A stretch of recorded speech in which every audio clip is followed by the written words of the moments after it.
السلام علیکم ورحمۃ اللہ۔ سامعین، جیسے کہ آپ کو معلوم ہے، حال ہی میں مولانا مفتی سید مکرم حسین رحمۃ اللہ علیہ کا انتقال ہوا ہے۔ انہی کے سانحہ ارتحال پر مفتی خبیب معصوم قاسمی نے صوفی زماں کے عنوان سے منظوم خراج عقیدت پیش کیا ہے، جو پیش خدمت ہے۔ السلام علیکم ورحمۃ اللہ وبرکاتہ۔ قطب وقت ولی زمان حضرت مولانا سید مکرم صاحب سنسار پوری نور اللہ مرقدہ کی وفات اور آپ کے وصال کے موقع پر آزاد مرثیہ کہہ لیجئے یا آزاد نظم، اس کے کچھ اشعار جو بندے نے لکھنے کی کوشش کی ہے آپ کے سامنے پیش کرتا ہوں، سماعت فرمائیں۔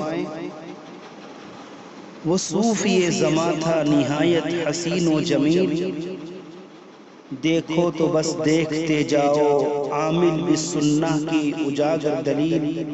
وہ ولی تھا، قطب تھا، مشفق تھا، مربی تھا، اعلیٰ اخلاق سے مزین وہ آراستہ تھا، لیکن کریں تو کیا کریں، ہے یہی نظام کائنات، بعد الحیات سب کو ممات۔ بچھڑا اس ادا سے کہ رت ہی بدل گئی، سب کو روتا بلکتا چھوڑ کر وہ جنت کے حسی مناظر میں سما گیا۔ جنت میں ہر طرف سے آ رہی ہوگی یہ صدا، تحیۃ و سلامہ، تحیۃ و سلامہ۔ آئیے آئیے تشریف لائیے، ہے یہی حسنت مستقر و مقامہ۔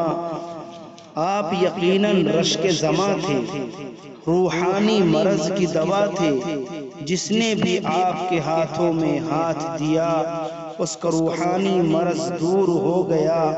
آپ نے ہے سنوارا قلوب ناس کو اور بھگایا آپ نے وسواس خناس کو۔ تھا یہی مقصود خانقاہ کہ بنے وہ اولیاء کی آماج گاہ، نہ شہرت کے طالب نہ جاہ و حشمت کی خواہش، نہ شہرت کے طالب نہ جاہ و حشمت کی خواہش، گزاری حیات مکمل بڑی باصفا۔ اس لیے اب تو بس ہم کرتے ہیں یہی دعا، سقی اللہ سراہ وجعل الجنت مثواہ۔